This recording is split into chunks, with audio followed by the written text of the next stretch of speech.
I'm Melanie Johnson along with my co-host Jen Foster. We are both 13-time best-selling authors. We've published over 2,500 books and made all of our authors #1 bestsellers. We own Elite Online Publishing. If you want to become a best-selling author, look us up at eliteonlinepublishing.com. Now, welcome to the podcast that shares secrets from top industry experts that show you how to get lasting success and results. This is the Elite Expert Insider Podcast. Hi, everyone. Thanks for joining us today for another wonderful podcast. This is Melanie Johnson. Hope you are having a fabulous day today. And I'm here with Jen Foster, my co-owner of Elite Online Publishing. How are you doing, Jen? Doing great. How's everyone doing today? It is a beautiful day. All right. So let's start off with first thing you got to do is subscribe to the podcast in case you haven't done that. And make sure you share it if you're listening. So make sure you share it because you're going to learn a lot. We always promise that you're going to be inspired, motivated, and educated. So join us and share it so you're not the only smart person in the room, okay? And we want to remind you, if you are thinking about writing a book, contact us at Elite Online Publishing, where we have made 100% all of our authors #1 bestsellers. Even if you have a book that you've launched and it's not going anywhere, we can help you relaunch that book and make it a bestseller. So reach out to us, hit us up on our website and fill out our submission form, and we're glad to get back with you and see if you're a candidate to work with us. So we're going to dive into it today. What's important in this marketplace? How do you survive? Everything's shifting, everything's pivoting. So marketing is really key. And really one of the main things, we have an expert marketer here on our hands today. We're with Lisa, and I didn't ask her how to pronounce her last name, but it's Italian, kind of like me. Moscarelli, I think is the correct pronunciation. And so we're going to talk about how important story is, your brand story, your company story, your personal story, how you can intertwine all that in. And we got other marketing great tips from Lisa as well. So we're going to dive in and get started. Lisa, thanks for coming today. Such a pleasure. Thank you, ladies, for having me on. So tell us a little bit about yourself, Lisa, and how you got into media. I got into media because I come from a big Italian family, and we always had to talk over each other. And so if you couldn't communicate very well, you would pretty much be, into the woodwork and forgotten. But, and I just love telling stories. I have a lot of colorful characters who may be in a book one day, have to be fiction though. And I just enjoy telling stories. So I got into television back in the early 90s and started at WTVM and did a general assignment reporting back when you had, the big cameras and everything. And so that's how I got in. I thought I wanted to be a science major until I flunked out, even after having a tutor in physics. So my head exploded and I said, I need to be in the arts. This is not for me. And that's how I got into it. I said, well, I'll get into communications. How hard can that be? And one thing led to another. So tell us, how do you start? What is the first step to get your brand message? Walk us through. You're starting with somebody new, or even a business that's out there and we have to reinvent our brand message. Walk us through creating your brand message. There's a lot of reinventing going on right now, Melanie. You have several reasons for the reinvention. Something like COVID. Something that's really happening a lot with my clients is there's a transgenerational thing going on. Mm-hmm. And the audience has not changed, but it's that same age, but these people are aging, and then these younger folks are now the aging people. So I think it's very, very important, number one, to, we like to create an avatar, not like the movie, but just we try to create, who is that person? Who am I talking to? Mm-hmm. Be authentic. I think one of the big mistakes brands are making right now is their virtue signaling, over virtue signaling. By being for this cause or that cause and ostracizing half their market. We're in a cultural civil war. So do not pick a side. Number one, do not pick a side. Present something that's hopeful, but most of all, really, really unpack whose pain are you solving? Yeah. So, if it's tires, it's one thing to sell tires, right? But it's another thing to tell the guy that's buying the tires in the family, what would you do if your 18-year-old daughter had a flat tire on the side of the road? You have to sort of take in what's the emotion. Brands have emotions. Brands have a voice. brands have an attitude. And I think if you can be something that's uplifting versus something that's polarizing, we're seeing that really coming back and blowing up in some big brand faces right now. So don't pick a side. Be everybody's champion. I love that. So it's kind of like breaking it down, like starting with that avatar or that ideal niche client. Who is it? How old are they? What do they hate? What do they love? And then breaking it down even further to not just their age and demographic and all of that, but breaking it down to that story behind what they are buying, right? Solving that problem on an emotional level. Exactly. Because, everything is so hyper emotional right now. And that's what we do. I mean, in television, Melanie, you probably understand this. In television, you have like 3 or 4 seconds at the beginning of any unit for someone to determine whether or not they're going to listen to you or whether or not they trust you. So are you trustworthy? Are you offering the same thing over and over again? That's just sort of a bait and switch, and people are getting tired of it. So I think it's important to be as authentic as you can. Yeah. What is the trends now going on in video creation? What should companies be thinking about? I mean, so they're creating this message, they're being authentic, they're going to be hopeful. Also, I want to add on that there was some research I read recently that said every candidate for, presidential candidate for I don't know how many different elections that had the most hopeful campaign slogan is the one who won. And I thought, well, that's interesting. It was a message of hope and positivity. Those are the ones that tended to win the campaign. So right in that theme. So you get the brand message, you're starting to hone that in, and video is huge now. I think it's more important than ever. And again, you only have that first few seconds to capture someone's attention sometimes. What are the important things people should be doing to create videos? How often should they be doing videos? And give us some production tips. Okay, video is extremely crucial, number one, especially in your social media mix. When we deploy social media campaigns and we add video at least once or twice a week into that schedule, the click-through rate is 85% versus a static. So you need to use video. Now, how you use video is the challenge. If it's for social media, for example, it might need to be 15 seconds.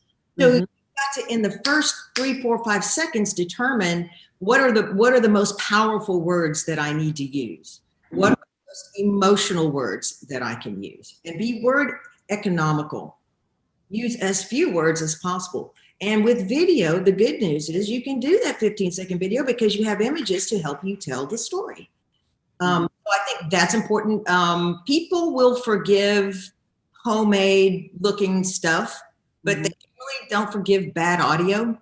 So here I am with my audio unplugged. You got to be sure you have good audio. You need to have a decent camera. These are 4K. You can get a 4K iPhone now for a small fortune, a kidney, maybe your youngest child. And you're able to, so you can have a good image, you can have good sound. And then, lighting, you have to be sure that can they see your eyes? Can they see any kind of, if it's food, for example. So if you can just get some basic fundamentals, I think every company needs to be very serious about video. We are in info wars right now. So if you can tell your story and get in front of people while they're scrambling to find what is the truth online, because everybody's saying something different. So online usage has gone through the roof. If your video is there, you're going to be able to move the needle in one direction or another. Yeah, I think video is really key. I've been doing digital marketing for a long time, and video has always been my focus because people want to see you. They want to know, like, and trust you and have that authenticity. So talk about that in the marketplace today. Like, it's great to have, like we have virtual backgrounds or whatever and have all this front, but how is it with authenticity? Like, how can you set yourself up so that you can show that you're real and truthful and get that trust factor? I think if you have the opportunity to use real people testimonials, use them written. You can use them written on a graphic that you can make from an app like Canva and stick it into your iMovie video. or you can use a clip of people, or you can just use a voiceover of a testimonial and put the name on the screen of the person. I think testimonials are huge because now it's the video version of Yelp without extortion. It's the video version of the directories, which are very, very important, but we all know that they're pay for play. So if you're not paying and keeping those directories up and you happen to have a bad review, you're in trouble. You're going to have to pay. You're going to have to pay. It's like the mafia. You're going to have to pay. So, so if you have your own message going out there on your social channels, or if you're integrating, if you have the budget, you're able to integrate traditional media, that's excellent. But I think that's really important, really, really important to be authentic. So testimonials, and also, again, that pain factor. Do I feel your pain? Am I being relevant? Am I being relevant without trying to jump on the trend bandwagon? We talked about virtue signaling, make your Facebook page have this image today and follow along with all the sheep. I think people are tired of that. And I think it's important to be relevant, but be sensitive. So for example, if you're marketing something to moms, I know a lot of moms right now that are on the verge of a nervous breakdown if they don't get their kids back in school. And there's tremendous pressure on the household. So if you can approach that with humor, if you can approach that with some sort of problem-solving product or service, or you can weave automotive, if you can weave your automotive solution for maintenance into their busy world somehow, then you're going to come out a winner. But talk to me like you want to know me. Talk to me like you've been listening to me a little bit. The old television trick when you're an anchor or a reporter, you have to talk to that one person. They used to tell me, like, when I first started, think about this guy sitting kind of with a beer belly, sitting on his recliner with a beer in his hand, and he's listening to you, and you're actually talking to him and trying to connect with that person. And it's the same way in video and your story. It's like, hey, I'm trying to tell you my story, get it so you can connect on their level. So you're a specialist really in, I love what you say, top of the bleacher view for a marketing strategy. So when you walk into a company, what do you do, and how do you get that view? And then how do you analyze what they're doing, and what kind of restructuring do you do for companies? Melanie, you would be shocked at how many companies, I'm talking companies that are multi-million-dollar companies, that I can sit in their conference room with their marketing person and ask them some basic questions. Mm-hmm. They tell me all the things that they're doing, but they can't tell me what is their ROI in each lane of that. So I come from direct response television. That's how we built our agency when we had an agency here in Houston, which we sold in 2012. To a Fortune 500 company. And I don't think a Fortune 500 company will do that again, but they just, because everything's so different. So it was like, thank you, Jesus. Everything is really beautiful for us. Getting back to the point though, they don't know exactly how everything is working together. Right. And there are these, vanity projects because the big guy or the big girl likes to do that. And that's great. But there is a lack of a dashboard think. In direct response in online, we look at everything. We look at their Google Analytics. How many people are in your current universe? How many people are responding to your social media ecosystem? And are you consistent with what you're putting on social, with what's on television, with what you're putting in mail, with what's in your digital ads? It's extremely important. And I find so many times that they can't really tell me this thing that they've been spending $250,000 a year on makes everybody feel good, and they feel like it lifts their brand, but they really can't quantify why. Why exactly are we doing this? And when we were talking before you hit play on this thing, you were talking about everybody is a television station. Everybody has their own ability to do this now. So I think there are a lot of molds being broken in the world of getting top of mind and getting impressions. You can get enormous impressions right now, which is basically the number of times your ad is seen, which may be seen by the same people, which is different from reach, how many different people are potentially reached. So you can get a ton of impressions on paid social right now, and really surgically find your people. So we What would, finding waste is a big thing. yeah. What would you say is probably the top platform that people should be focusing on for social media, whether it be YouTube ads, Instagram ads, TikTok ads? Like, what would you say is the top right now and going forward into 2021? I mean, it depends on obviously who you're marketing to. Much to my chagrin, Facebook. Yeah. Facebook is the sea of humanity, and they offer amazing analytics, and YouTube as well, you know, being part of Google.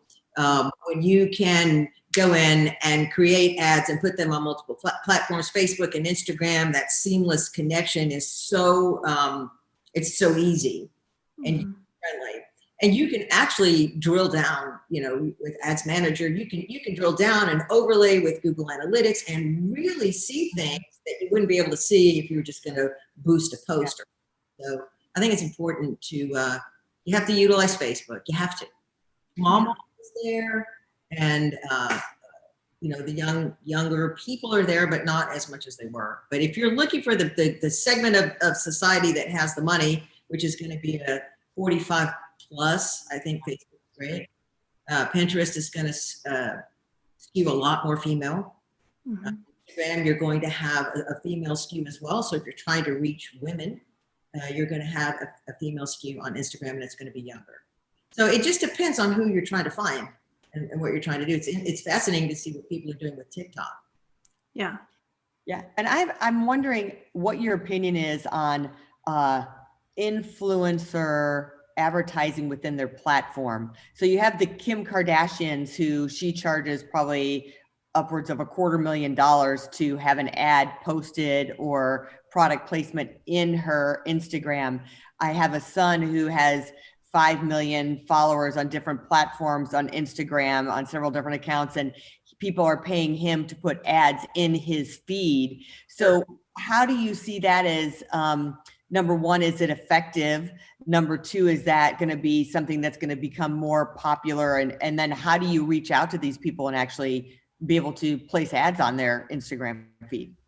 Yeah, that is, that's a loaded question, but yes, they are effective. The future. I'm telling you right now, it's the future. I'm seeing it before my eyes. You have a niche, and let's say you are the eyelash. I was watching a YouTube channel the other day, and it's all about people who sell eyelashes, and it's all about their whole organization, and they've got millions of followers and views. So it's kind of consumer, and it's also kind of about trying to franchise their brand. So, I mean, if you're doing something that's very specific and that has a great affinity for your product, absolutely, it's, I mean, very effective, very effective. And you can find them. I mean, there are influencer networks. There are places that you can go and find them. You can also just look on YouTube, look at the platforms and look at things that are relatable to what you're doing.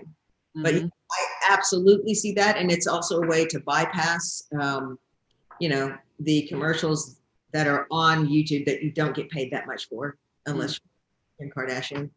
So I think that is definitely the future. It's kind of like old product placement in movies and television.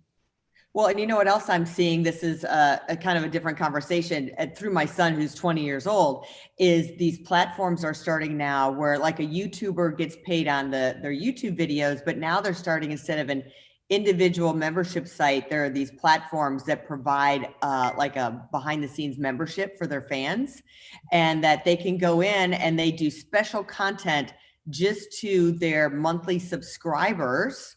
So think of it this way. They're now, everybody, like we talk about everyone having their own TV station. Now they're having their own Netflix. They're having their own Hulu. It's basically, hey, you come onto my Netflix thing and you give me $10 a month and you get all the content that I'm not putting on YouTube. Oh, and I'll private message you as well. Oh, and if you liked everything, hey, send me a tip. Wouldn't that be nice? You can tip me extra because you think I'm special. And these people are making thousands of dollars a month. It's crazy. And I think it hasn't really caught on. I should say it's like TikTok before you knew TikTok was hit big. So it's a new trend that's coming out, I think, for some of these creators. And can even be, it's gonna transcend not just to creators, but to business owners, that they'll have this kind of special thing too. Yeah, absolutely. The only thing constant has changed, but the name of the game is audience. And I know people with YouTube channels that have maybe 250,000 followers in the financial category, and they make a lot of money. They make a lot of money with sponsors. Actually more than, maybe the kid with, millions, because different sponsors who are looking for that particular audience. And I think when you do start your channel, you have to think about, who do I want? And who's I'm going to appeal to, number one, but who do I want? And then if you want to tell your advertisers that way, because let's face it, nobody wants to do this for free necessarily, even though I probably would. It's fun. I know you guys are in it for the love of the game on this part, but not your publishing. Yeah. But, Right. Well, let's wrap up with some stories. So I know you are the awesome storyteller. And so let's talk about, crafting a story for your personal brand or for your business brand. How would you go about starting to get that story crafted? Do you have like a formula of how you set that up? Well, I've been doing a lot of work in the last couple of years with global relief organizations. I'll just give you an example. And sometimes you have to tell stories that you can't tell the whole story. And so we were charged with creating a fundraising documentary that would be able to be shown in a ballroom, that would be able to be broken up into social media chunks, that would also be able to be on paid television programs in a 28, 30-minute format.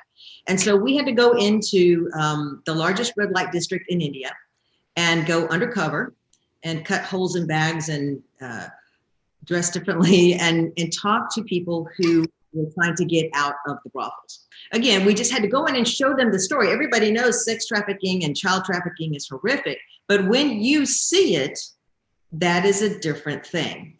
So we just had to have a strategy of how are we going to tell these stories? And what is the face of this story, and get to the point. I think the biggest problem most people have is they hem-haw around.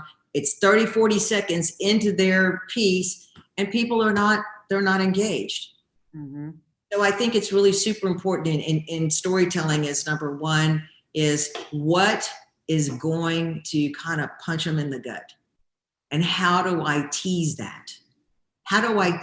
And of course, in this case, it was, sort of make them cry and get to a place of, donating something, which, advertising is not far from that. It's the same thing. I think you have to really understand who is your market, what is going to make them gasp or jump up and down or go, I need that. You have to understand what their triggers are. So get those trigger points and then figure out, how do I speak to them? How would I dress if I was going to dinner with them? And then where would we be going to dinner? And then kind of incorporate all those things when you pick music, when you pick, if it's written or print, or if it's in online, you have to pick colors, you have to pick fonts, you have to understand kind of the ethos of all of those people. Yeah, great advice. Well, you gave us a tremendous amount of content today. I have a page full of notes just talking to you. It was really wonderful. Thanks for joining us, Lisa. Thanks for having me. I appreciate it. Yeah, thank you for being here. Tell us where people can go to find you. And I also read that you're a music artist. So where can they go to find your music too? That is, I'm a church singer. Awesome. It's like an old bio or something. I am, you can find me at Moscarellimedia.com. Moscarelli.com. And I'm sure you still sing though, just at church every Sunday. I do. You know what we've been doing during COVID is we have an ensemble, and we've been going around and singing in courtyards of nursing homes all over. Oh, fun. Oh, that's so nice. Bringing equipment, and it's about 7 or 8 of us, and we're just, telling them there's hope, telling them there's hope and that they're not forgotten. And then they come out and, sometimes people just need to know that you're there. Yeah, absolutely. I love that. Well, people can go to moscarellimedia.com. We'll put that in our show notes as well as on the YouTube video and description. Thanks for having me. for joining us again today. We appreciate it, and we hope you were inspired, motivated, and educated, and can take some of this great content and put it towards your life and your business. Remember to subscribe to our podcast, and if you're looking to become an author, take any of your story, your content, your marketing information, your blogs, and repurpose them into a book. We would love to help you here at Elite Online Publishing. Go to our website and fill out a submission form. We'll see if you're a good candidate to work for us. Have an outstanding day, and we'll see you next time. Bye. Hey, are you looking to increase your revenue, build credibility, and elevate your brand? This podcast is brought to you by Elite Online Publishing, an innovative publishing and full spectrum marketing company. They will publish and market your book to make it a #1 bestseller. Becoming an author is the best way to market your business. So contact them at eliteonlinepublishing.com today. All of their authors become #1 bestsellers.